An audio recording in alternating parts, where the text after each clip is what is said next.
de la Facultad de Psicología y en Corte también imparte Psicología. Además, es doctor en Psicología por la Universidad Complutense y Premio Extraordinario de Doctorado. Ha realizado proyectos de investigación tanto en el Colegio Universitario Cardenal Cisneros, en el convenio que teníamos con Telefónica y +D, siendo el director de ese proyecto de investigación, y también realiza proyectos de investigación en la Universidad Complutense ya a nivel nacional, también en investigación y desarrollo. Así que bienvenido nuevamente, profesor Morella, y nada, encantado de tenerle aquí, de escuchar a ver todo lo que nos aporta sobre el envejecimiento, los productos y diseños adecuados a los mayores. Muchas gracias. Muchas gracias a usted. Bien, en primer lugar, mostrar mi agradecimiento por estar aquí el segundo año. Ya comencé y me estrené el año pasado en la Universidad de Mayores y la verdad es que fue una experiencia plenamente satisfactoria. No sé si alguno de ustedes repite. En cualquier caso, ya como ya ha presentado Esther, yo soy Humberto Moreira y quedo a su total disposición para que pueda resolver cualquier tipo de dudas o comentarios que les pueda surgir a partir de la comunicación que voy a efectuar. Comenzamos hoy con esta conferencia el seminario de psicología titulado Envejecimiento, accesibilidad y diseño universal, entornos y productos amigables con los mayores. El esquema que voy a seguir en este primer apartado que explicaremos hoy, es de introducción a la accesibilidad y al diseño universal, son los dos conceptos fundamentales en torno a los cuales va a girar toda la conferencia, los mayores entre los principales beneficiarios.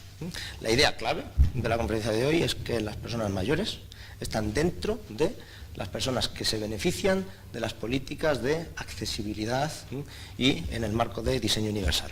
Luego explicaremos lógicamente por qué. Este es el esquema un poco más detallado que voy a seguir hoy. Empezaré con una introducción a la accesibilidad y al diseño universal, ahí vamos a ver los conceptos fundamentales. Luego explicaré por qué las personas mayores están dentro de los principales beneficiarios de esas políticas de accesibilidad y explicaremos cuáles son los ámbitos sectoriales en materia de accesibilidad. Y luego hablaremos más específicamente del diseño universal, que es precisamente una estrategia para conseguir que los entornos, productos y servicios sean accesibles, es decir, puedan ser utilizables por todo el mundo, independientemente, por ejemplo, de su edad. Luego nos meteremos, por razones obvias, en el marco legal, aunque sea brevemente, explicaré cuáles son los textos legales más importantes en nuestro país, a nivel nacional, y en consonancia con el ámbito europeo, que regulan aspectos relativos a la discapacidad, la dependencia y también la accesibilidad y el diseño universal. Y cerraremos con un resumen, conclusiones y todas las preguntas que ustedes tengan a bien hacer. Bien, empezamos con el primer bloque de hoy, introducción a la accesibilidad y al diseño universal. Y aquí quisiera hacer una aclaración previa con respecto a tres conceptos, porque han sufrido una evolución y es una evolución muy importante. De las cosas que vamos a hablar hoy probablemente no se podía hablar hace 50, 60 o 70 años. El primer concepto fundamental de cuya evolución voy a hablar es el marco de la discapacidad. Antiguamente y hasta hace no mucho se consideraba la discapacidad como una característica inherente a la persona. Ahora interpretamos la discapacidad más bien como el resultado negativo de la interacción que hay entre el perfil funcional que tiene una determinada persona y el entorno donde esa persona va a desarrollar una serie de actividades. Luego pondré un ejemplo más específico para que entendamos la diferencia.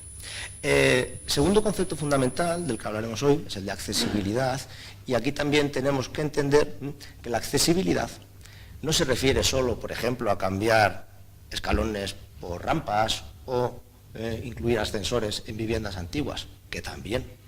Eso es lo que llamamos accesibilidad en la edificación, y es muy importante, pero no es el único terreno en el que la accesibilidad debe potenciarse y de hecho se potencia.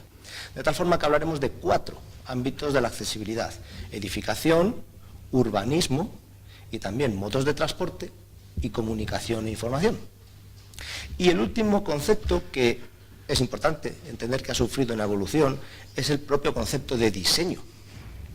Claro, si diseñamos las cosas pensando en el ser humano promedio, podemos caer en el error de diseñar las cosas, por ejemplo, entornos, productos, servicios, pensando en una persona joven que no tiene discapacidad sensorial, ni discapacidad cognitiva, ni limitaciones de movimiento.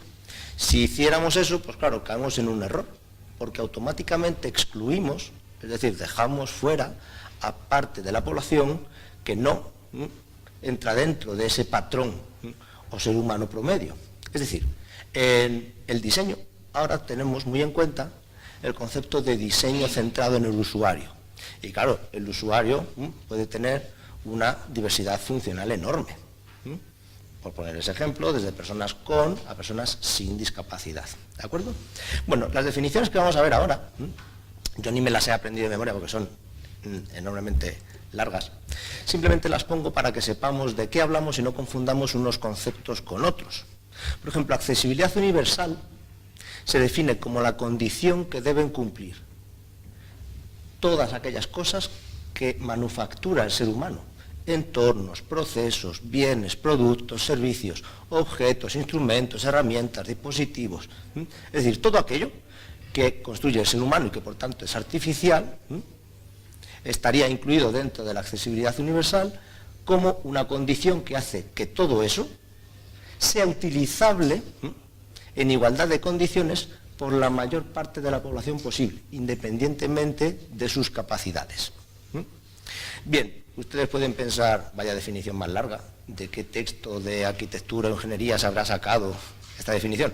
Pues esta definición está en el BOE, en el Boletín Oficial del Estado, concretamente, ahí tienen ustedes, en el Real Decreto Legislativo 1/2013. Luego comentaré, como decía previamente al iniciar la charla, cuáles son los textos legales más importantes en esta materia. Bueno, este lógicamente es uno de ellos. Por lo tanto, accesibilidad universal es la condición que, de forma resumida, deben cumplir entornos, productos y servicios para ser utilizables por la mayor parte de gente posible en igualdad de condiciones. Esto se complementa, lógicamente, con una estrategia que es el diseño universal o diseño para todas las personas. Lo mismo, aquí tienen ustedes una definición enormemente larga, yo tampoco me la he aprendido todavía de memoria. Lo importante es entender que el diseño se refiere a la fase previa a que existan los entornos, productos, servicios, herramientas. Y es en esa fase previa, si estamos haciendo diseño universal, cuando tenemos en cuenta que el usuario potencial de esos entornos, productos o servicios puede tener muy diversas capacidades funcionales. Es decir, sería diseñar de forma totalmente diferente a pensar en un ser humano promedio, al que más o menos nos podemos adaptar, pero evidentemente no al 100%.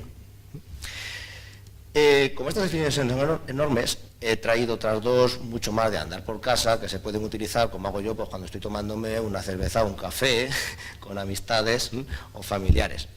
Son la definición de diseño universal y de accesibilidad que dan dos entidades muy importantes en esta materia: el Centro de Diseño Universal de Carolina del Norte, del que hablaremos luego, cuando hablemos de los principios básicos de diseño universal, y el Libro Blanco de la Accesibilidad, editado aquí por el IMSERS en nuestro país. Básicamente las definiciones se refieren a lo que hemos dicho, solo que de forma más resumida y más compacta. Son más amigables en ese sentido. Y la última definición que me queda ya por dar es la de producto de apoyo. ¿Un producto de apoyo qué es? Pues, por ejemplo, para facilitar la movilidad de personas que tienen movilidad reducida, un producto de apoyo puede ser desde un bastón hasta una silla de ruedas, pasando por un andador. Pero también es un producto de apoyo un audífono, o puede ser un producto de apoyo un mecanismo que ayuda a hacer más grande la imagen de la tele que estamos viendo en casa. Todo eso lo llamamos productos de apoyo. Hoy no hablaremos mucho de ellos, por la sencilla razón de que en la sesión del día 29 de mayo nos tocará tratar ese tema con más profundidad. Se titula Productos adaptados y productos de apoyo para fomentar la autonomía personal de los mayores.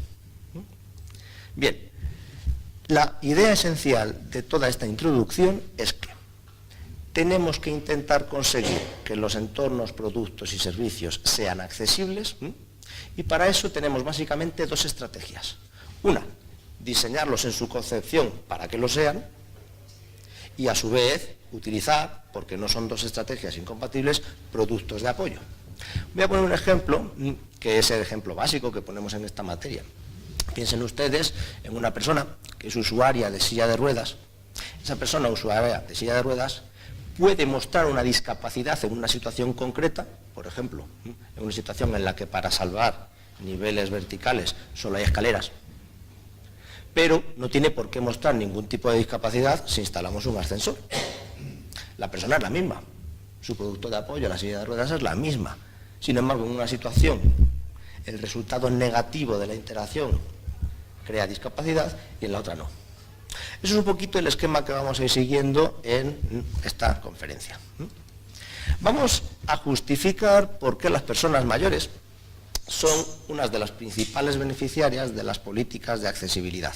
Estamos en el punto 2, principales beneficiarios de la accesibilidad. Bueno, en lógica, con los conceptos que hemos ido describiendo, el primer grupo de personas que se benefician de la accesibilidad son las personas con discapacidad. Personas con discapacidad permanente, ya sea física, cognitiva o de movimientos. Las personas mayores, según el libro blanco de la accesibilidad, son justo el segundo grupo que más se beneficia de las políticas de accesibilidad, tanto las personas mayores con como las personas mayores sin discapacidad. Ahora veremos el porqué.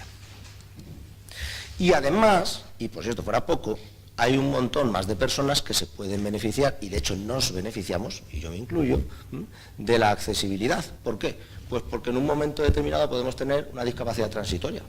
Si, por ejemplo, yo me rompo un brazo y voy con el brazo en cabestrillo, pues lógicamente he perdido capacidad funcional. Evidentemente, todas las personas, en un momento dado, pueden beneficiarse de que los entornos, productos y servicios estén adaptados conforme a los principios de diseño universal y las políticas de accesibilidad. Y eso incluye, ahí lo tienen ustedes, por ejemplo, personas con discapacidad transitoria, como yo decía, o mujeres embarazadas, o el resto de la población en determinadas circunstancias. Esa es la razón, por ejemplo, por la que el icono, el símbolo de los asientos de las personas con movilidad reducida, es un pictograma que incluye a personas que por diversas causas han perdido cierta capacidad funcional para moverse. Por ejemplo, una mujer embarazada, una mujer que lleva a su niño en brazos, una persona que lleva el brazo en cabestrillo y también una persona mayor que va con bastón. Claro, tanto en la MT, por ejemplo, como en Metro de Madrid, ustedes verán señalizados asientos para personas con movilidad reducida e incluyen distintos pictogramas. Bueno, un ejemplo muy cotidiano para que veamos cómo la accesibilidad puede beneficiar a muy diversos tipos de personas, por muy diversas razones. Bien, vamos un poquito con los datos, no me quiero poner muy pesado. Yo voy a señalar en este cuadro, que especifica cuáles son esas personas que nos podemos beneficiar de la accesibilidad, el porcentaje de personas mayores. Personas mayores de 64 años, estos son datos además de 2003, el porcentaje ha aumentado levemente, en torno a un 16%. Dentro de ellas tenemos que diferenciar entre personas mayores con discapacidad y sin discapacidad. Más o menos, en torno a un tercio, un 32-33%, subiendo un poquito en los últimos años, es el porcentaje de personas mayores de 65 años con discapacidad. Y, por supuesto, el resto de las personas mayores son personas mayores que no muestran ningún tipo de discapacidad. Bueno, aquí lo tenemos en versión más bonita, más gráfica, con quesitos, como ese 40% de personas que en la población se pueden beneficiar de políticas de accesibilidad se despliegan en distintos sectores. Aquí, por ejemplo, podemos ver a las personas mayores sin discapacidad, que formarían en torno a un 27% dentro del 100% de personas que se pueden beneficiar. Es decir, no tenemos que asociar, aunque lógicamente tienen relación, pero no tenemos que asociar de forma excluyente accesibilidad y discapacidad. Esa es una idea fundamental de la conferencia de hoy. Bueno, pues este es el numerito con el que vamos a quedarnos ahora en la cabeza. Es un numerito que aparece en la propia ley de dependencia. Más del 32% de las personas mayores de 65 años es probable que tengan algún tipo de discapacidad. Si eso se compara con las personas menores de 65 años, que es un 5%, pues lógicamente es mucho mayor. Justo por esto es por lo que las políticas de accesibilidad incluyen entre sus principales beneficiarios a las personas mayores. Y claro, ya saben ustedes cuáles son las previsiones de futuro. Lógicamente, en los países industrializados, sobre todo, la población se va envejeciendo. se está incluso invirtiendo en la pirámide poblacional. Ahora tenemos todo el lío de si las pensiones, etcétera. Bien, yo no me voy a meter en eso, pero es lógico pensar que en un futuro no muy lejano, cada vez, lógicamente, va a haber más personas mayores en proporción y esas personas mayores se van a beneficiar, lógicamente, de esas políticas de accesibilidad. De lo que se trata es de retrasar en la medida de lo posible que con la edad lleguemos, por las pérdidas funcionales, que son lógicas y están asociadas a la edad, a cruzar lo que llamamos umbral de discapacidad. Y ahí, por ejemplo, hay un concepto fundamental que explicaré en otra sesión, que es el de envejecimiento activo. Lógicamente, cuando nacemos, estamos aquí, pues somos totalmente dependientes. Hay otros animales que no, pero el ser humano es totalmente dependiente. Eso, lógicamente, evoluciona en la vida temprana y la vida adulta. Pero llega un momento en que cuando somos mayores vamos perdiendo, eso está incluido dentro del envejecimiento normal, cierta capacidad funcional. Pues aquí hay dos ideas fundamentales que resaltar. Hay mucha variabilidad individual. Una persona con 80 años puede estar estupendamente y otra persona con 80 años puede estar mucho peor. Y de lo que se trata en todos los casos es de retrasar en la medida de lo posible que crucemos ese umbral de discapacidad para que podamos seguir siendo autónomos, para que podamos seguir llevando a cabo una vida independiente y en igualdad de condiciones con otras personas de distintas edades. Bien, esta es la relación que hay entre, en grupos de edad a partir de los 65 años, personas que muestran discapacidad y personas que no la muestran. De 65 a 69, pues estamos todos prácticamente como un roble. La barrita azul muestra que hay muchas personas mayores en este rango sin discapacidad en comparación con personas que sí la tienen. ¿Qué ocurre? Que según vamos envejeciendo, y aquí está más o menos el umbral, en torno a los 80-84 años se tiende a invertir la relación. Es decir, las personas mayores de 85 años ya superan en proporción el porcentaje de discapacidad frente a no discapacitados. Bien, eso es una relación natural que lógicamente se podrá ir modulando con los años conforme vayamos avanzando, por ejemplo, en políticas de accesibilidad, que es de lo que estamos hablando aquí hoy. Bien, pues estas son las razones fundamentales por las que las personas mayores son unas de las principales beneficiarias de las políticas de accesibilidad. Vamos ahora a combatir esa idea, que está muy arraigada, a veces yo lo veo con mis alumnos, y es asociar accesibilidad, pues simplemente accesibilidad en cuanto a eliminar barreras físicas. Por eso hablamos de los ámbitos sectoriales en el análisis de la accesibilidad. Y dentro de estos ámbitos sectoriales diferenciamos 4. Edificación, pero también urbanismo, transporte y comunicación e información. Vamos a ver ejemplos de cada uno de ellos. Por ejemplo, dentro del ámbito sectorial edificación, el día 22 de mayo, es decir, dentro de 2 semanas, especificaré cuáles son, por ejemplo, las ayudas que se dan a nivel del Ayuntamiento y la Comunidad de Madrid para llevar a cabo obras dentro de viviendas particulares, portales, que no están adaptados para personas con movilidad reducida. Lógicamente estamos hablando de ejemplos como instalar ascensores, independientemente, eso sí, de que sean o no sean accesibles. Claro, ¿qué ocurre en ciudades como, por ejemplo, Madrid? Pues que tienen edificios muy antiguos. Tienen edificios, en el mío sucedió, en los que se tuvieron que llevar a cabo obras para, por ejemplo, sustituir escalones por rampas. Bueno, pues que sepan ustedes, no sé si han tenido la oportunidad de conocerlas, que existen ayudas públicas para paliar en la medida de lo posible, lógicamente, el desembolso que supone llevar a cabo este tipo de obras en la infraestructura. Cuando hablamos de urbanismo, este es un ejemplo que me encanta, en otra de las sesiones hablaré de un documento fundamental que es Ciudades amigables con los mayores. Y ese proyecto comenzó preguntándole a personas mayores de distintas ciudades del mundo qué problemas encontraban cuando estaban intentando desenvolverse en su ciudad. Y una de las quejas más frecuentes era: joroba, es que yo para cruzar la carretera, cuando se pone el semáforo en verde, parece que tengo que ser un corredor olímpico. Bueno, pues eso sería un elemento y un ejemplo muy concreto cuando estamos hablando de accesibilidad urbanística. Elementos como los semáforos, por ejemplo, estarían incluidos dentro de ese ámbito sectorial. Y un semáforo es distinto, lógicamente, a una rampa o un ascensor. También es distinto en ese sentido la accesibilidad dentro del ámbito sectorial de los modos de transporte. Lógicamente hay solapamiento. Cuando pensamos en modos de transporte, por ejemplo, el metro, pues la política de accesibilidad que aplicamos a la edificación se tiene que seguir aplicando a lo que es la estación. Pero luego está el material móvil, lo que se mueve, el convoy de metro. Y ahí también podemos aplicar, lógicamente, las ideas fundamentales de diseño y accesibilidad universal. Este es el ejemplo que yo ponía antes de los asientos reservados para personas con movilidad reducida. Eso es un ejemplo incluido dentro del ámbito sectorial del transporte. Y por último, la comunicación e información. ¿Y qué metemos aquí? Pues algo tan común como, por ejemplo, un cajero automático o una máquina expendedora de billetes. En ese contexto, la persona, sea mayor o no, está interactuando con una máquina más o menos compleja.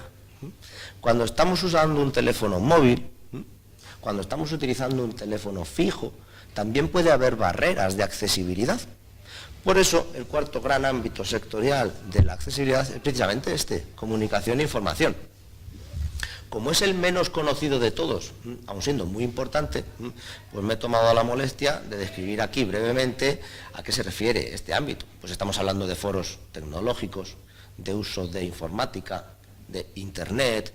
Aquí incluimos también la lengua de signos y la señalización, todo lo que tiene que ver con la señalética. Y también telefonía fija, telefonía móvil, y por supuesto todo lo que tiene que ver con dispositivos como kioscos o máquinas expendedoras, que es el ejemplo con el que yo empezaba. Bueno, pues como ven, es un error pensar que accesibilidad se refiere solo a rampas o ascensores. Sí, hombre, evidentemente, claro, pero no solo. Esa es otra de las ideas fundamentales que quería que quedase clara en la conferencia de hoy. Bueno, pues la ausencia de accesibilidad la tienen que identificar ustedes con la existencia de barreras.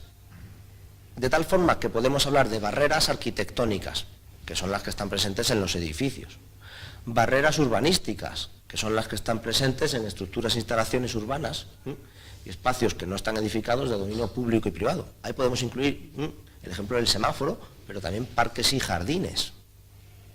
En tercer lugar, pueden existir barreras en el transporte. Y cuando hablamos de transporte hablamos de todos los medios de transporte. Y, por último, pueden existir también barreras en las telecomunicaciones. Es decir, una forma muy clara de entender estos conceptos es contraponer barreras y accesibilidad. De hecho, cuando hablamos muchas veces de políticas de accesibilidad, nos estamos refiriendo a eliminación de barreras. Y en este sentido, las barreras, sean del tipo que sean, ya sean arquitectónicas, urbanísticas, de transporte o en las telecomunicaciones, pueden suponer una ruptura de lo que llamamos cadena de accesibilidad. Es decir, desde que empezamos a hacer una cosa hasta que la terminamos, me puedo encontrar un montón de barreras a muy distintos niveles. Ejemplos cotidianos, pues desde hacer la compra hasta asistir aquí a la Universidad de Mayores, por ejemplo. Para eso habrán tenido ustedes primero que salir de casa. ¿Me encuentro barreras arquitectónicas en mi propio edificio? Sí, no. Bueno, ¿en qué medida? Luego, tendré que llegar aquí. ¿Cómo? Pues cada uno llegará como estime oportuno. Puede llegar a pie, ahí hablaríamos de accesibilidad urbanística, puede llegar en cualquier modo de transporte, ahí hablaríamos de accesibilidad en el transporte, y luego tenemos que hablar, lógicamente, de las posibles barreras en la comunicación. Yo estoy intentando ser lo más claro posible y he utilizado, lo primero que he hecho así, cargar la diapositiva e irme allí para ver qué tal se veía el tamaño. He utilizado un tamaño de fuente lo suficientemente grande para asegurarme, conociendo ya del año pasado además las dimensiones de la sala, que proyecta un tamaño lo bastante grande incluso en la última fila. ¿Ven? Todo eso son posibles barreras que uno puede encontrar cuando está haciendo actividades, cuando está haciendo todo tipo de tareas. ¿Qué ocurre? Pues que si encontramos barreras cuando hacemos tareas, puede que nos resulte cada vez menos atractivo querer hacer cosas. Por eso es tan importante intentar eliminar las barreras, pero claro, a todos los niveles, no solo a nivel arquitectónico, aunque lógicamente son las barreras que tenemos todos más presentes en la cabeza y más comunes. Vamos ahora a hablar de diseño universal. Voy a empezar a controlar el tiempo porque tenemos el descanso dentro de poco. Vamos a hablar primero de la Declaración de Estocolmo, luego vamos a hablar de los principios básicos de diseño universal y luego ya seremos un poquito más específicos. Hablaremos de los principales tipos de discapacidad y las pautas para llevar a cabo la estrategia que hemos denominado diseño universal. Antes del descanso me gustaría ver los dos primeros puntos y luego ya continuamos con el resto de la conferencia. En primer lugar, ¿qué es eso de la Declaración de Estocolmo? Bueno, pues es una declaración que debemos interpretar como una declaración a nivel europeo, que precisamente lo que intenta es fomentar el diseño para todos como una estrategia para conseguir que los entornos, productos y servicios sean accesibles. Ya saben ustedes que los países nórdicos son muy avanzados en un montón de materias y esta no es una excepción. Por eso la Declaración de Estocolmo es tan importante. ¿Y a quién va dirigida la Declaración de Estocolmo? Bueno, yo he copiado 4 párrafos, por si los quieren leer con detenimiento, pero la Declaración de Estocolmo básicamente lo que dice es que en Europa, y con esto reconoce una realidad, como comentábamos hace poco, cada vez hay más personas con diversidad funcional, en función de distintas características, y una de las fundamentales es precisamente la edad, pero también la cultura y el grado de capacidad o diversidad funcional. Es decir, ese es el hecho. Cada vez hay más heterogeneidad en la población. En segundo lugar, si queremos que esa diversidad no afecte a la inclusión social y a la igualdad entre las personas, y por tanto evitemos la discriminación, pues claro, los responsables de las fases de diseño, la gestión y la administración, en última instancia los políticos, deben tener en cuenta estos aspectos relativos a la accesibilidad y al diseño universal. Y la idea clave es, bueno, esto puede resultar difícil, pero si al fin y al cabo las cosas artificiales, por definición, las ha hecho el ser humano, pues hombre, podremos cambiarlas en la medida de lo posible para que sean más accesibles. Y eso es básicamente, no dice ninguna otra cosa más allá, la Declaración de Estocolmo sobre el diseño universal. ¿De acuerdo? Bien, es una declaración de intenciones. ¿Qué ocurre aquí, por ejemplo, a nivel nacional? En España hemos tenido el Plan Nacional de Accesibilidad. Y un plan nacional, que es una cosa de muy grandes dimensiones, empieza por la toma en consideración de una serie de principios. Y ese plan nacional a nivel estatal, pues tomaba entre sus principios las ideas básicas de no discriminación, igualdad de oportunidades y fomentar lo que es el diseño universal y la accesibilidad universal. Es decir, eso es lo que tiene que estar en el origen de este tipo de políticas que intentan desarrollar esos entornos, productos y servicios que no discriminen a las personas, por ejemplo, en función de la edad. Bueno, pues vamos ahora sí a hablar de y cuáles son los principios básicos de diseño universal, porque claro, la idea en sí es muy bonita, pero ¿podemos empezar a concretarla un poco? Pues vamos allá. Los principios básicos de diseño universal se establecieron en la década de los 90 del siglo pasado y los vamos a ver a continuación.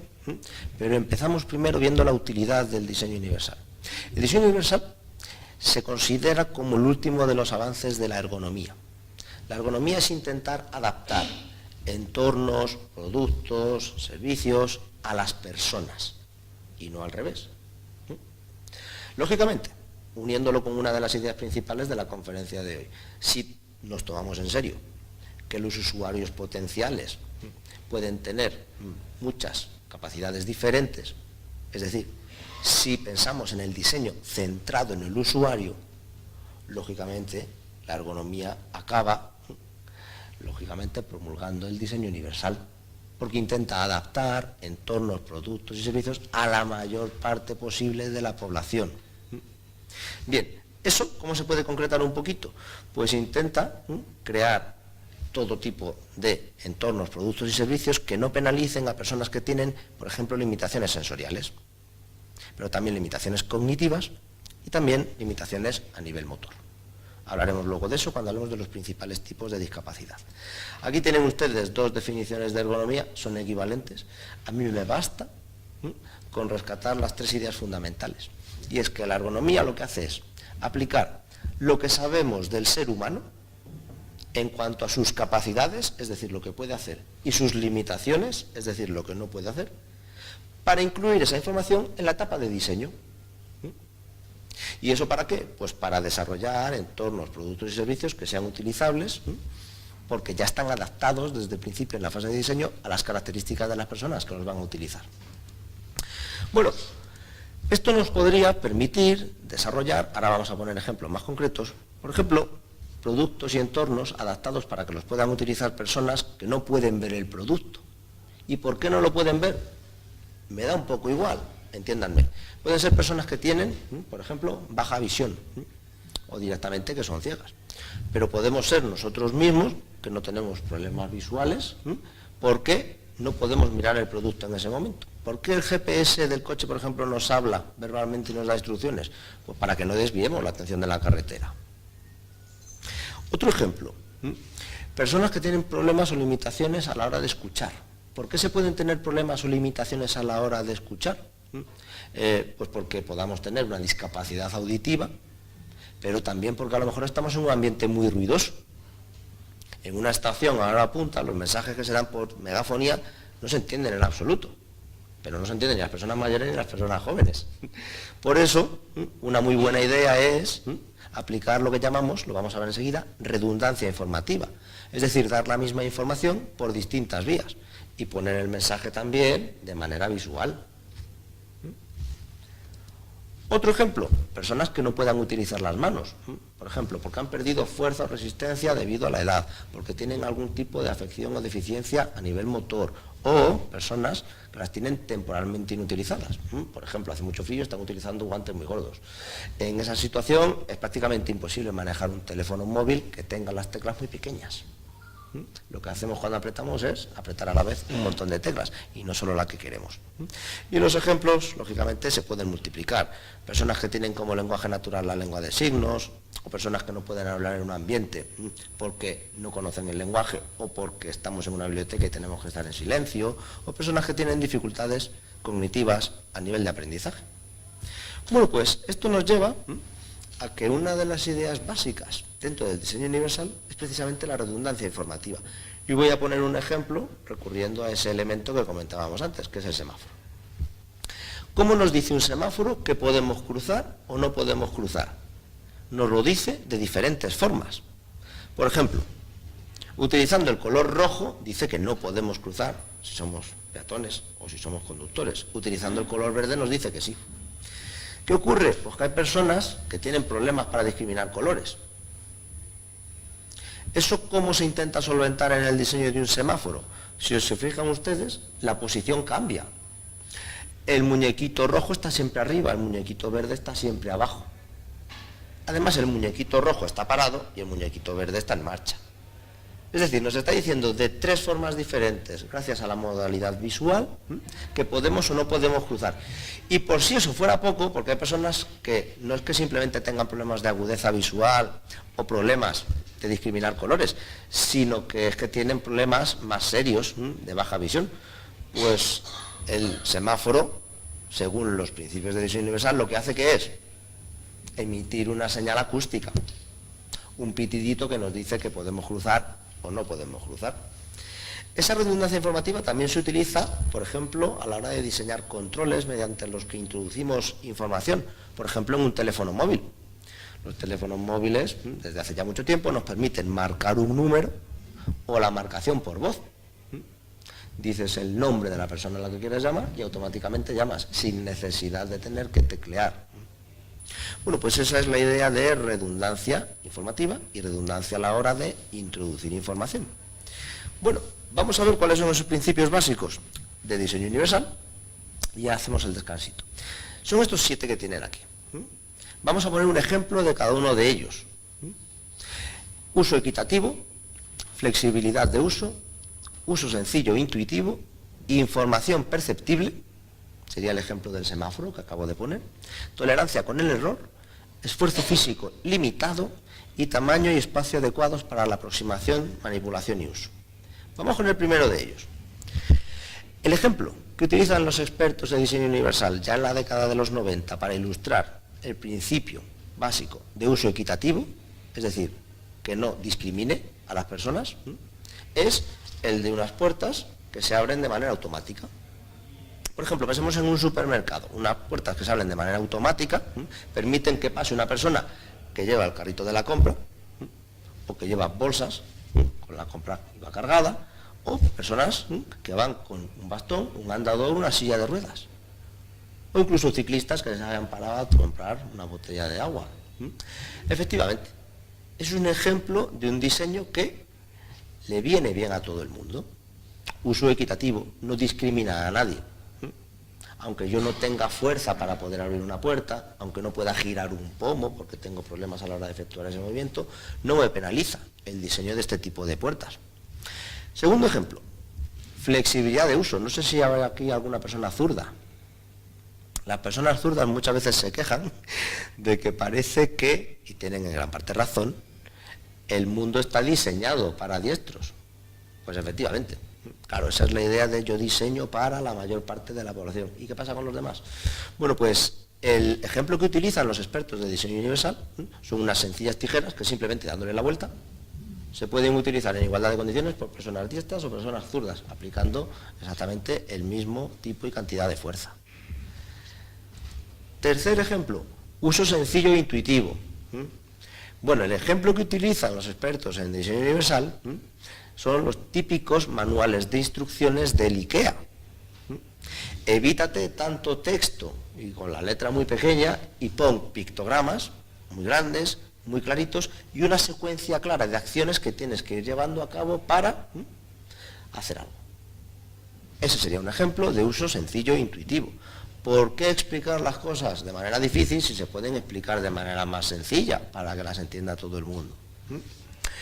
El cuarto es el de información perceptible. Yo aquí he puesto un ejemplo diferente al que ponen los expertos de diseño universal, pero que se basa en los mismos principios, y es el ejemplo del semáforo. El semáforo nos decía si podíamos cruzar o no de muy distintas maneras, a nivel visual y también a nivel auditivo. Tolerancia con el error.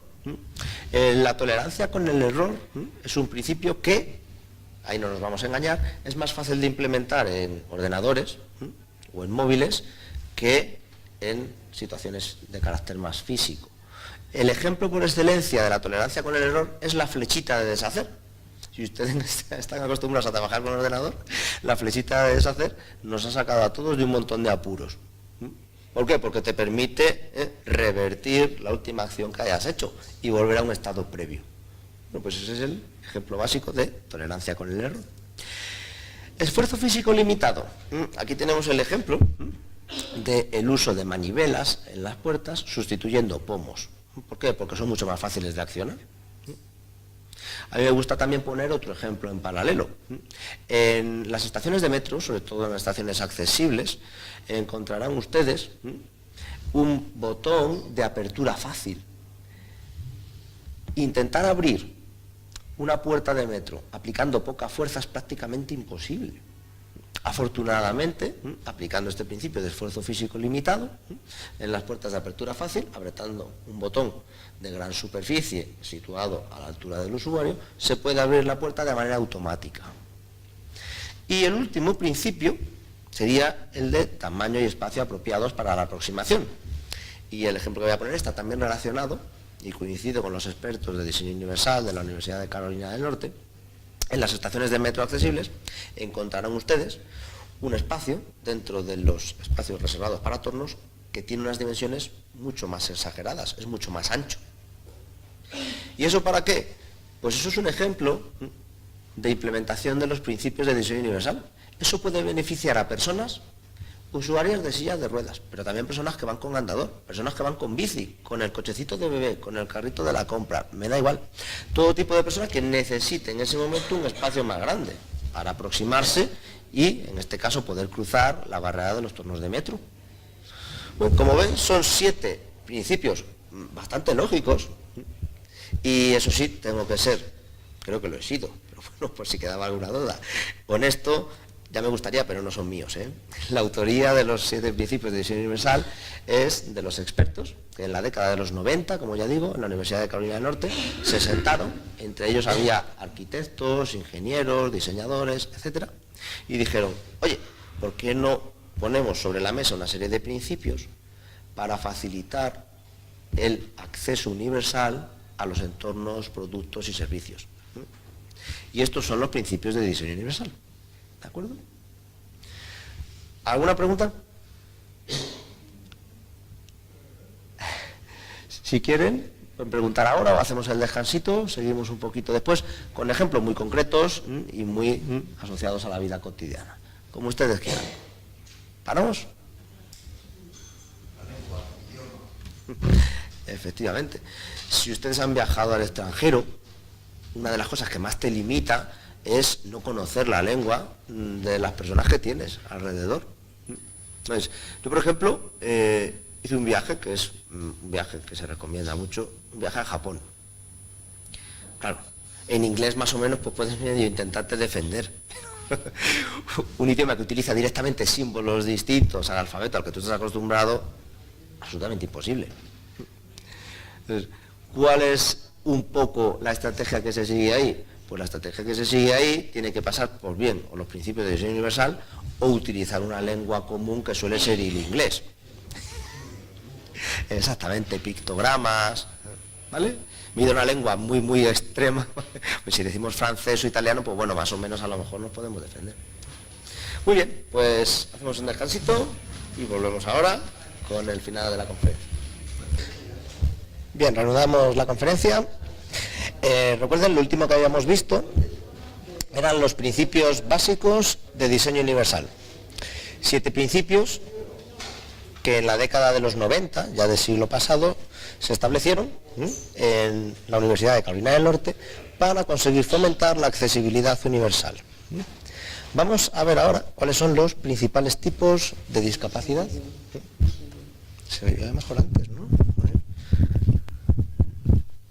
¿Me oyen ustedes? ¿Mejor?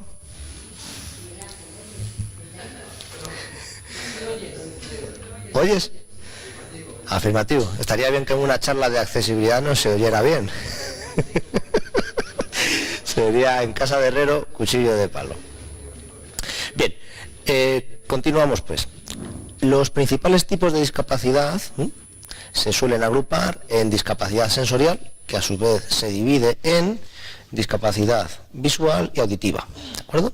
Es decir, dentro de la discapacidad sensorial, sobre todo, diferenciamos entre discapacidad visual y auditiva. ¿Por qué? Porque son los sentidos que más información nos dan del entorno donde nos estamos desenvolviendo. Luego está la discapacidad física. Hemos hablado antes de personas que necesitan utilizar bastón, andador o incluso en el extremo ser usuarias de sillas de ruedas, ya sean manuales o motorizadas. Y también tenemos que hablar de la discapacidad cognitiva o lingüística, que es el ejemplo justo con el que cerrábamos en relación con la imposibilidad de entender el lenguaje.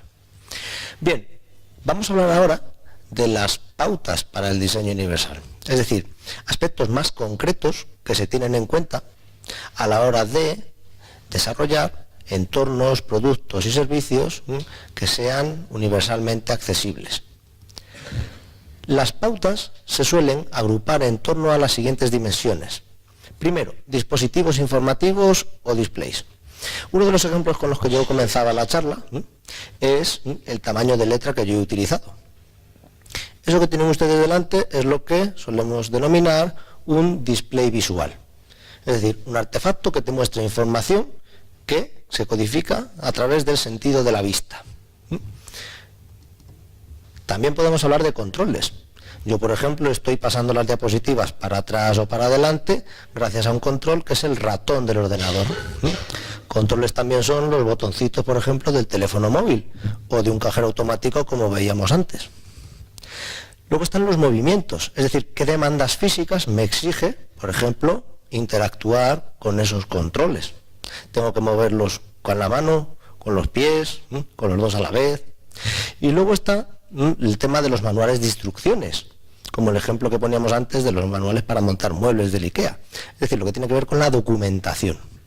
Y por último, pautas de diseño universal que se engloban dentro de aspectos relativos a la seguridad. Por ejemplo, alarmas, mecanismos de protección, etc. Bueno, pues lo que vamos a ver es ejemplos contextualizados en estas pautas. Este sería un poquito el esquema que vamos a seguir. Una persona interactúa con una máquina. Por ejemplo, una persona interactúa con un ordenador o con un cajero automático, como vamos a ver en la siguiente diapositiva. Esa interacción, ¿cómo se da? Se da a través de dispositivos informativos, es decir, la máquina nos da información, por ejemplo, la tele me da información visual, el cajero automático también y el móvil también. Y la persona controla la máquina mediante el accionamiento de controles, por ejemplo, botones. Y esa interacción se da en un ambiente determinado. No es lo mismo, por ejemplo, sacar dinero en un cajero automático de noche que de día. Las condiciones físicas, por ejemplo, de iluminación, pero también sociales, hay o no hay gente, percibimos que la situación puede ser más o menos peligrosa, son distintas también. De eso justo iba a hablar ahora. Aquí tienen el ejemplo básico. Normalmente cuando estamos trabajando con un ordenador suele ser menos probable que la iluminación, por ejemplo, en nuestra casa nos impida ver lo que hay en la pantalla, porque es una iluminación que tenemos más o menos más controlada. Pero ¿cuándo vamos a sacar dinero de un cajero automático, por ejemplo, en el mes de agosto y le está dando toda la solana? Bien, esos cambios ambientales pueden afectar dramáticamente a la interacción con distintos tipos de entornos, productos y servicios. Bueno, pues el diseño universal lo que intenta también es tener eso en cuenta, para que esos entornos, productos y servicios puedan ser utilizados por personas muy diferentes, pero también en situaciones muy distintas. Bueno, pues vamos a ver ejemplos concretos de pautas para fomentar la accesibilidad mediante el diseño universal. Respecto al primer grupo de estrategias, las agrupamos en torno a los dispositivos que muestran la información. Por ejemplo, oír las señales auditivas con claridad. Por ejemplo, una alarma. O, por ejemplo, ver las señales visuales con claridad. Hay muchas más pautas, como tienen ustedes ahí. Yo me voy a centrar en esas dos que he leído en voz alta y que tienen un circulito rojo, porque son ejemplos concretos que voy a poner a continuación. Pero hay muchas más pautas, como pueden ver ustedes. Por ejemplo, ¿qué se recomienda en función de los principios de diseño universal para las pautas que intentan fomentar que se oigan con claridad las señales auditivas? Como pueden ustedes ver ahora, estas pautas ya son algo mucho más concreto. Por ejemplo, utilizar frecuencias medias. ¿Por qué? Pues pongo un ejemplo, dada la naturaleza de la charla de hoy. Con la edad aparece una cosa que llamamos presbiacusia. Igual que está la presbicia, que es la responsable de que a veces nos tengamos que alejar las cosas porque no las vemos bien de cerca, está la presbiacusia, que es perder sensibilidad auditiva, sobre todo a las frecuencias temporales altas, a los pitiditos. Pues claro, si queremos que las señales se oigan con claridad, ¿por qué vamos a diseñar las alarmas con pitiditos muy agudos, que pueden hacer que personas mayores directamente no las oigan? Redundancia informativa. Hemos puesto antes el ejemplo del semáforo, señal visual acompañada de una señal auditiva y que también se puede reforzar mediante una codificación táctil. Y aprovechándonos de los avances de la tecnología, usar incluso bucles magnéticos para usuarios que utilizan audífonos o implantes cocleares. ¿Qué son los bucles magnéticos? Los bucles magnéticos lo que hacen, si están convenientemente instalados, es mandar información al audífono o al implante coclear de la persona que se transforma en sonido directamente aquí. Con eso evitamos el efecto que puede tener el ruido de fondo y escuchamos la señal con mucha más claridad. Bien, esto es un ejemplo de pautas ya mucho más concretas. Bueno, pues si nos ponemos a trabajar a la hora de la verdad, ¿qué tengo yo que hacer para fomentar la accesibilidad universal? El segundo ejemplo, en cuanto a dispositivos que muestran información, lo quería poner, esto lo hemos puesto respecto al sistema auditivo, pensando en el sistema visual. Cuando queramos que las cosas se vean bien, se tiene que procurar un buen contraste. Contraste acromático, es decir, claro-oscuro, y contraste de colores. Bueno, aquí tienen ustedes una sección del plano de metro de Madrid y una simulación de cómo el mismo plano de metro de Madrid lo ven personas con algún tipo de alteración cromática. Bueno, pues los famosos daltónicos, por ejemplo, la línea verde y naranja de metro se puede apreciar en estas simulaciones que pasa a verse tremendamente igual para, por ejemplo, de estos dos tipos de daltónicos. ¿Qué pasa con la edad? Esto lo comentamos en el seminario del año pasado. Las personas mayores no se vuelven daltónicas, pero les pasa algo relacionado con una pérdida de discriminación cromática. Aquí tienen el cristalino promedio de una persona de 70, 80 y 90 años, en esta fila de aquí. Aquí está el cristalino de un recién nacido.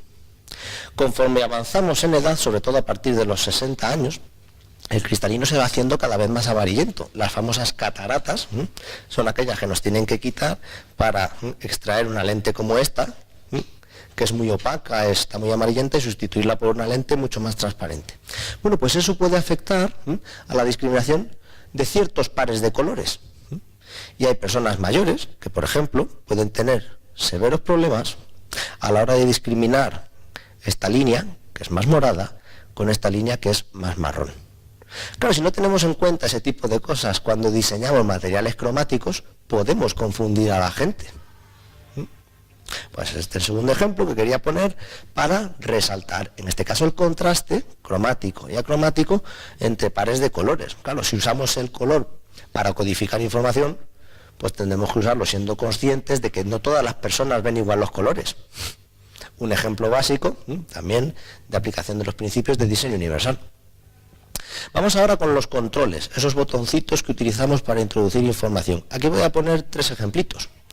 Por ejemplo, problemas que pueden darse a la hora de alcanzar los controles, problemas que se pueden dar a la hora de identificar los controles, si no se pueden ver, y a la hora de manipular físicamente los mecanismos de control.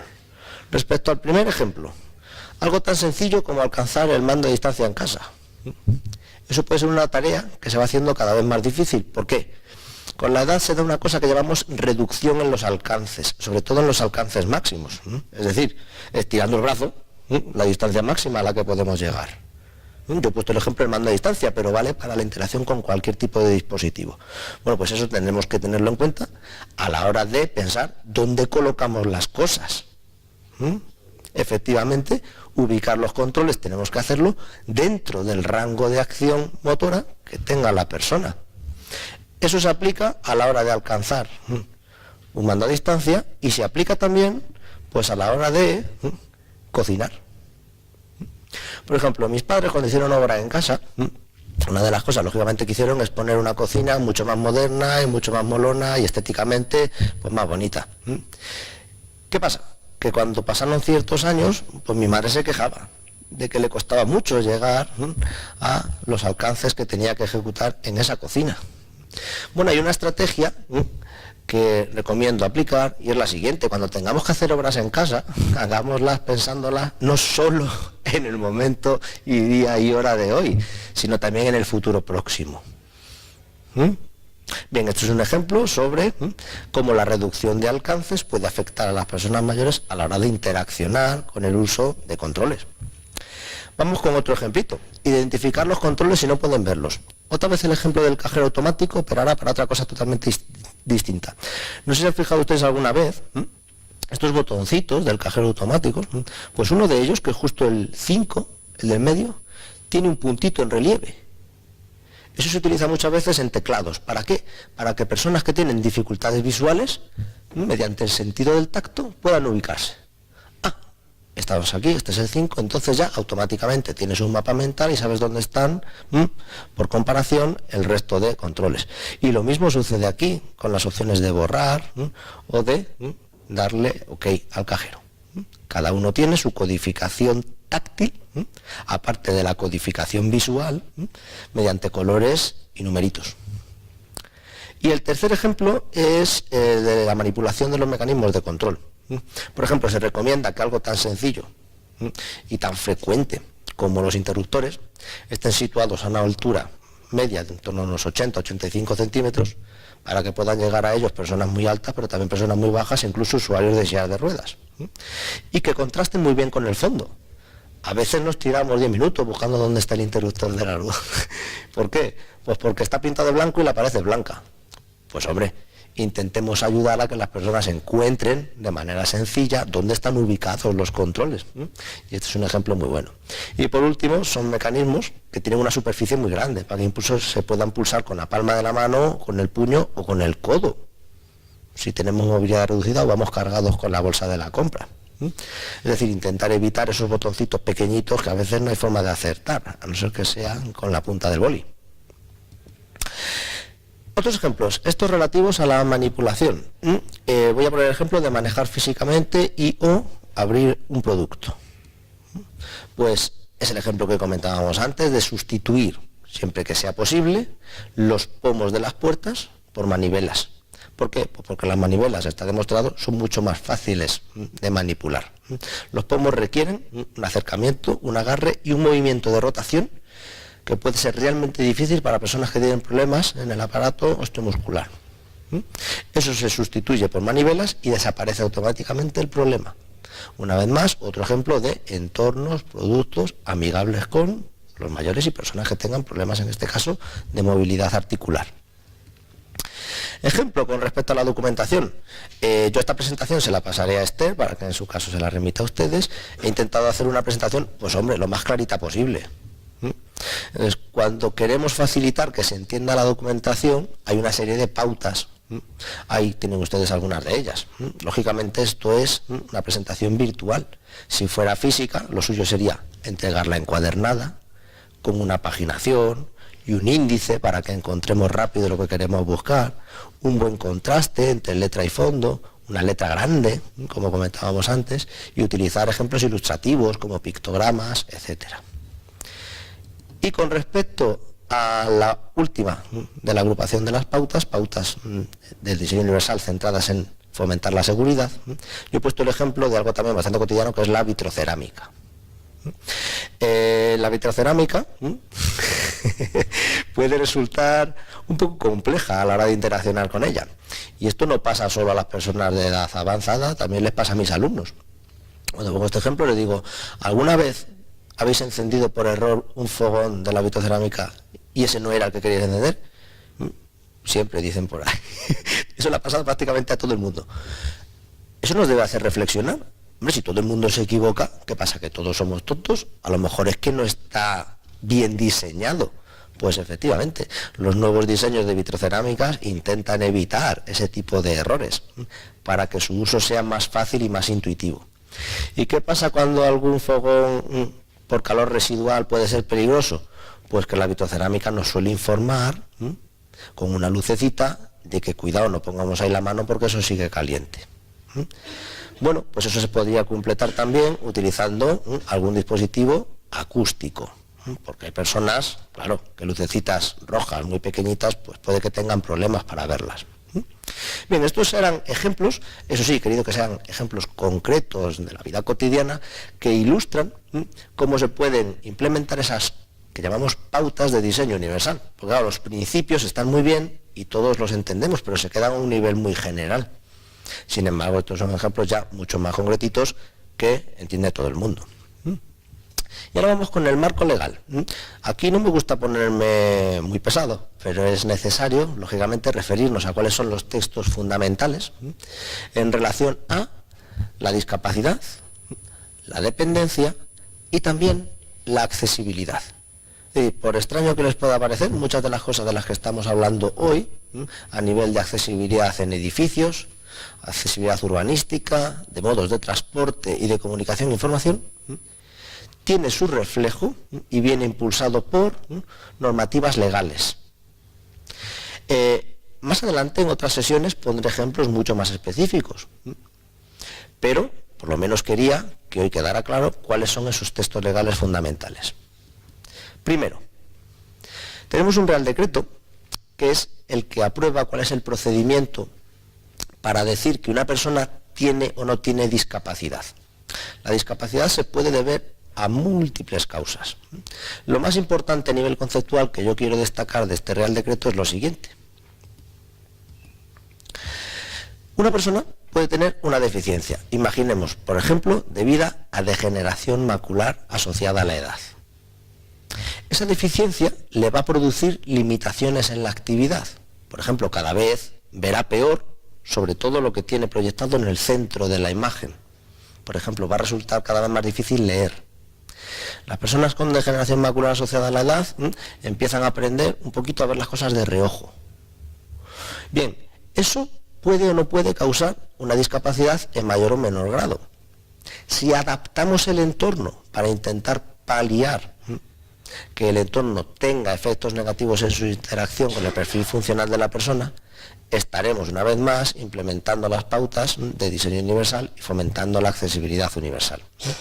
Es decir, una cosa es la causa del problema, es la deficiencia, un problema que afecta a un órgano. Yo he hablado, por ejemplo, de degeneración macular. Otra cosa son las limitaciones en la actividad, es decir, cosas que dejo de poder hacer por causa de esa deficiencia, y otra cosa es la que puede o no dar origen a la discapacidad. En la medida en la que el entorno esté adaptado a esa persona, la persona tardará más en llegar a ese umbral de discapacidad, que es uno de los conceptos fundamentales con los que comenzábamos la conferencia de hoy. Bueno, pues el Real Decreto Legislativo del que voy a hablar ahora, muy brevemente, que es de 2013, lo que hace es agrupar toda la normativa más importante a nivel nacional en nuestro país sobre discapacidad. Es un Real Decreto que lo que hace es aglutinar los textos legales anteriores que a lo mejor alguno de ellos a ustedes les suena. Por ejemplo, la LISMI. LISMI es un acrónimo que viene de Ley de Integración Social de los, fíjense ustedes, minusválidos, porque esto es del 82. Ahora ya no hablamos de minusválidos, en todas cosas, porque tiene un sentido peyorativo, menos valor que. Entonces eso se ha sustituido por discapacidad. Luego está la LIONDAU, cambiámoslo de siglo, pero también hace ya unos añitos. Eso es otro acrónimo también. Ley de Igualdad de Oportunidades, No Discriminación y Accesibilidad Universal. Ahí es donde estaban los gérmenes de esas definiciones con las que hemos empezado la clase de hoy. Y luego la ley de sanciones si no cumplimos la ley en materia de accesibilidad y diseño universal. A nivel de normativa general, el tercer texto legal que quería comentar es la ley 39/2006, que si decimos eso nadie nos entiende, pero si decimos ley de dependencia todo el mundo sabe de qué estamos hablando. Bien, la ley de dependencia define conceptos como autonomía, dependencia. ¿Por qué la traigo aquí a colación? Lógicamente esto es un continuo. Tenemos un perfil funcional cuando somos jóvenes y, como hemos visto, puede que por las limitaciones asociadas a la edad vayamos perdiendo capacidad funcional. Eso nos puede llevar a una situación de discapacidad en entornos concretos. Y en el peor de los casos, hablamos de dependencia. Dependencia es un término que utilizamos cuando queremos decir que dependemos de otras personas.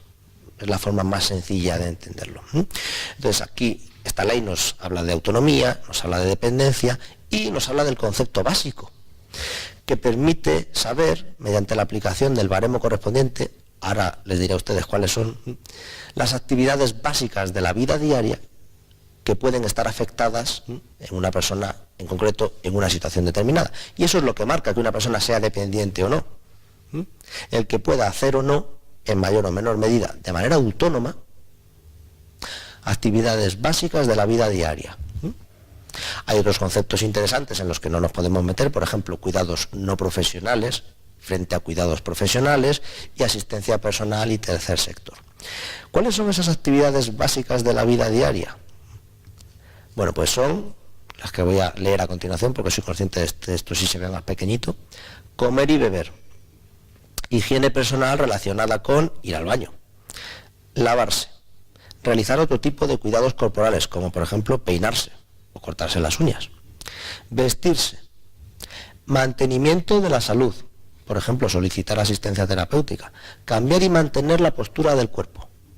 Desplazarse dentro y desplazarse fuera del hogar y realizar tareas domésticas como por ejemplo preparar comidas.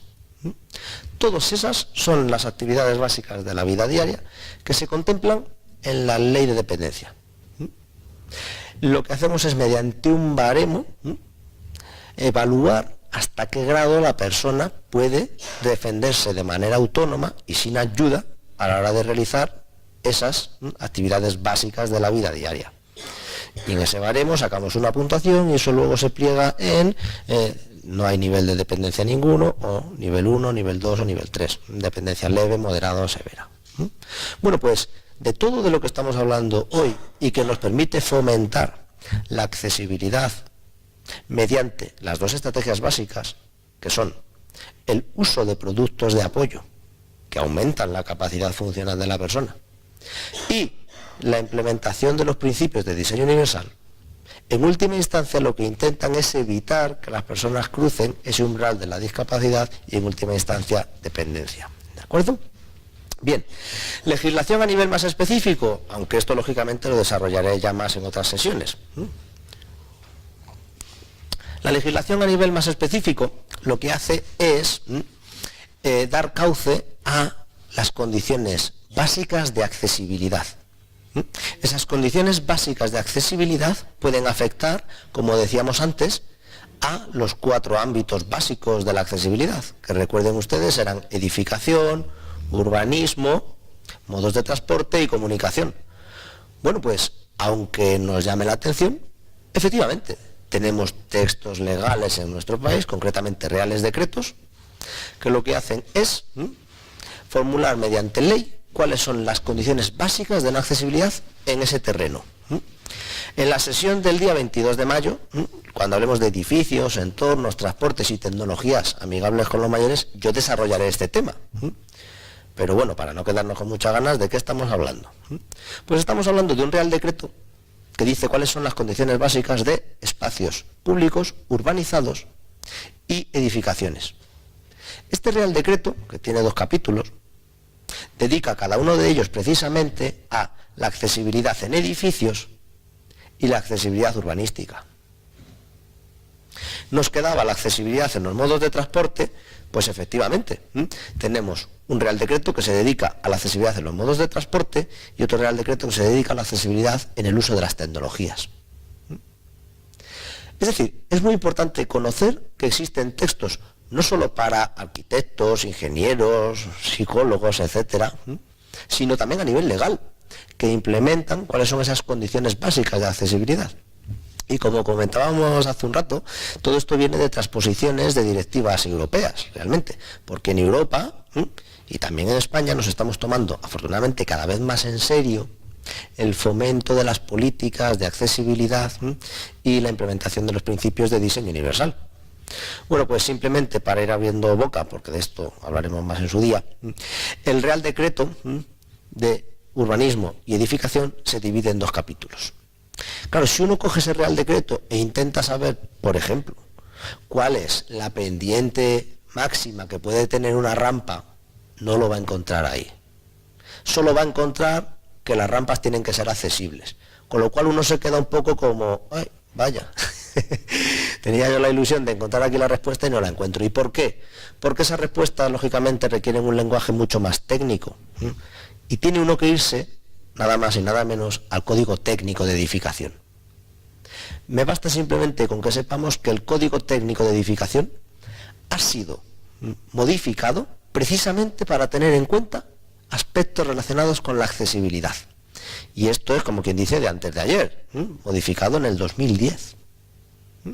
Bueno, pues en la sesión del día que corresponda hablaremos de ejemplos concretos en este contexto. En el segundo capítulo de este mismo Real Decreto también se nos habla de condiciones básicas de accesibilidad para espacios urbanizados. Y recurriendo a uno de los ejemplos que yo ponía antes, bueno, y si yo me voy a ese Real Decreto, encuentro, por ejemplo, cuántos segundos tiene que estar en verde un semáforo para asegurar que todo el mundo, incluso personas con movilidad reducida, lo pueda cruzar, ¿sí o no? Y la respuesta vuelve a ser no.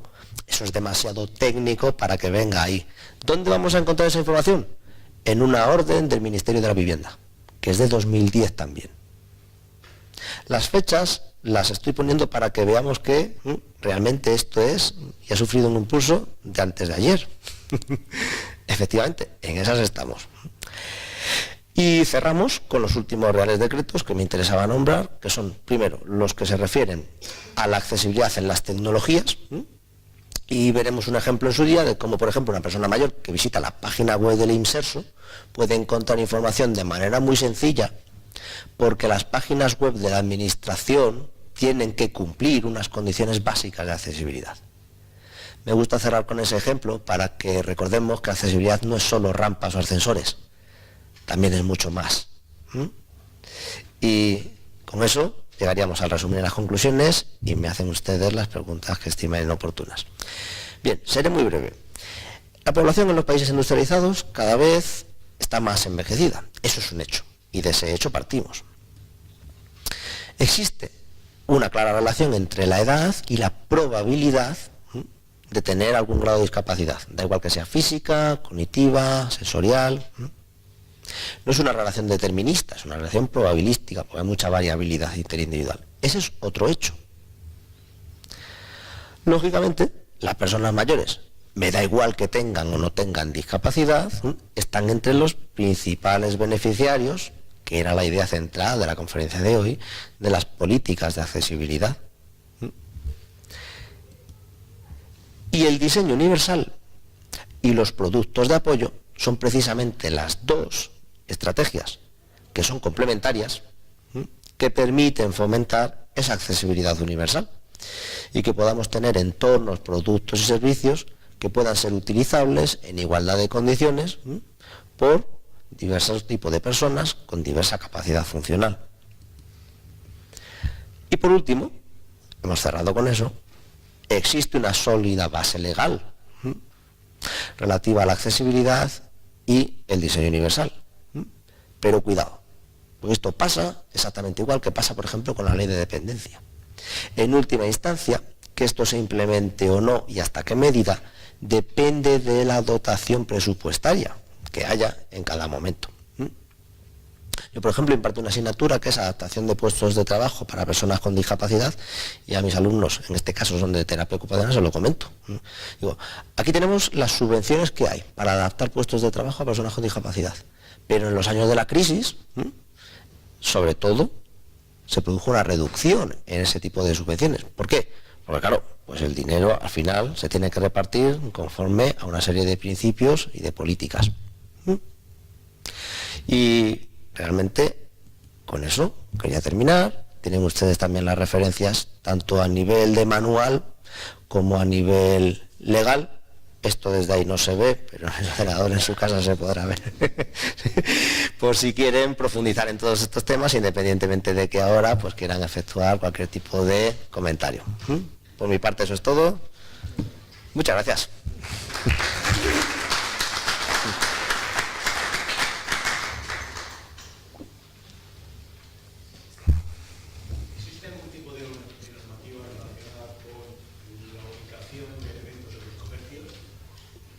La ubicación de elementos en los comercios. Normalmente, para hacer una introducción muy breve, existe normativa, pues como he comentado, de edificación, urbanismo, modos de transporte y comunicación. Existe esa normativa a nivel nacional, y luego no me he metido, claro, con el lío de las comunidades autónomas, y a nivel también regional. ¿Por qué digo esto?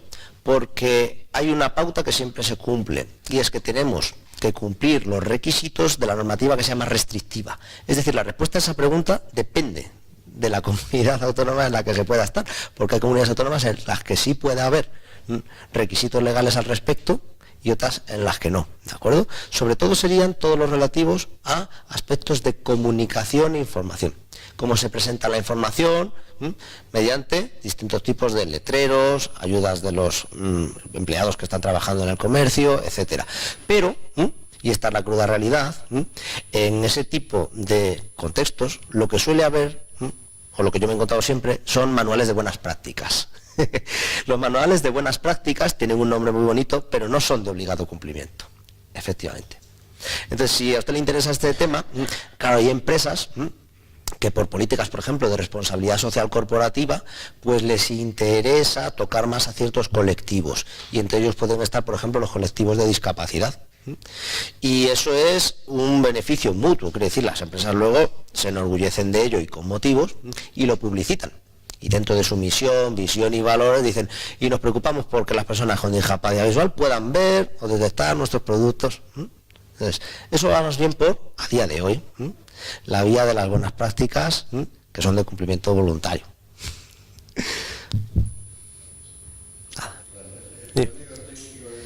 ¿Sí? El Código Técnico de Edificación goza del valor legal del decreto del que proviene.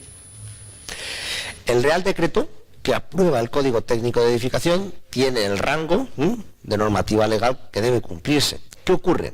Que los edificios que se han construido antes de que el Código Técnico de Edificación fuera aprobado no tienen que cumplirlo. Esa es básicamente la barrera a nivel temporal. Es decir, por poner un ejemplo, todas las urbanizaciones que se construyen a día de hoy tienen que cumplir un requisito, que es que tengan un 4%, por ejemplo, de viviendas reservadas para personas con discapacidad, que sobre todo son viviendas pensadas para personas con discapacidad motora, pero también personas con discapacidad auditiva. A lo mejor no te oye ni el timbre de la puerta. ¿Qué ocurre? Eso tiene vigencia, pero solo para las construcciones cuya fecha es posterior a la publicación de ese Real Decreto. Es decir, yo lo comentaba y lo desarrollaré este tema un poquito en su día, porque ahora mismo ningún colegio de arquitectos te va a poner el sello para un proyecto que no haya tenido en cuenta las políticas de accesibilidad que vienen modificando el Real Decreto desde 2010. El edificio hecho antes del 2010 no está sujeto al Código Técnico de Edificación. Claro, no a todos los artículos, a todo el articulado, efectivamente. De hecho, por ejemplo, una problemática que tocaré en su día es, creo que de pasado antes comenté algo, el tema de la posibilidad de beneficiarse de ayudas en aquellos portales que no cumplen los requisitos básicos de accesibilidad. Normalmente eso viene a petición de que alguno de los residentes en la vivienda hace la exigencia de que se cambie y se lleven a cabo las obras correspondientes. Pero así como te obligan a cambiar las instalaciones de los cables, las instalaciones de la luz, ¿no? y del agua, nadie te obliga a poner un ascensor en tu casa si no lo tienes. Eso es mucho más grave, por ejemplo, en un bloque de casas en el que los ascensores son de reducidas dimensiones. Una persona viene parapléjica, Claro. y la silla de ruedas no entra en el ascensor, hay que cambiar Toda la estructura. Por eso a mí me gusta diferenciar mucho, no sé si se me ha escapado yo o no, una cosa es un ascensor y otra cosa es un ascensor accesible, porque no tienen por qué ser lo mismo. Un ascensor accesible tiene que cumplir con unas dimensiones. Efectivamente, si tú tienes que introducir una silla de ruedas, necesitas un ancho mínimo, que no todos los ascensores, lógicamente, cumplen. Todo esto está hecho antes del 2010. Efectivamente, claro. Lo que sí tienes es la posibilidad de recibir ayudas y subvenciones y, por ejemplo, para temas de accesibilidad no son nada despreciables, ¿eh? Estamos hablando de un 70%. Tengo los cálculos para ponerlos de ejemplo en su día y te puede reducir lo que paga un vecino. Voy a poner un ejemplo para que numéricamente sea más fácil de entender, aunque no sería tan caro. De 10.000 euros pagar solo 3.000. Insisto, siempre que haya dotación presupuestaria. Siempre tenemos la coletilla esa, pero si la hay, se siguen los procedimientos legales y se da el visto bueno por parte de la administración, en este caso local o a nivel regional, Ayuntamiento Comunidad de Madrid, podía uno beneficiarse de ese tipo de ayudas. También hay ayudas para más cosas, lo que pasa es que eso yo lo desconozco más, retirada de amianto, el tema de... Entonces, resumiendo, claro, ¿qué me pasa a mí, por ejemplo, cuando voy a la Facultad de Medicina y hablo de accesibilidad? La Facultad de Medicina no solo es que tenga unos cuantos años, sino que además es un edificio protegido. Y si es un edificio protegido, olvídate. Porque ahí es que ni siquiera podemos eliminar las escaleras que hay para entrar a la Facultad de Medicina, porque eso está protegido, no sé si cambiará el día de mañana o no. Entonces lo que tenemos es, pues chapucillas, tenemos una plataforma salvaescaleras, que es lo que muchas veces se instala también en portales del centro de Madrid, de edificios antiguos, para no tener que retirar las escaleras y llegamos a una situación, como digo, de compromiso. No es lo ideal, pero hombre, mejor que nada, pues evidentemente, claro, y además es bastante más económico, claro. Un placer. ¿Más cositas? Pues un placer. Nos vemos el 22 o el 29.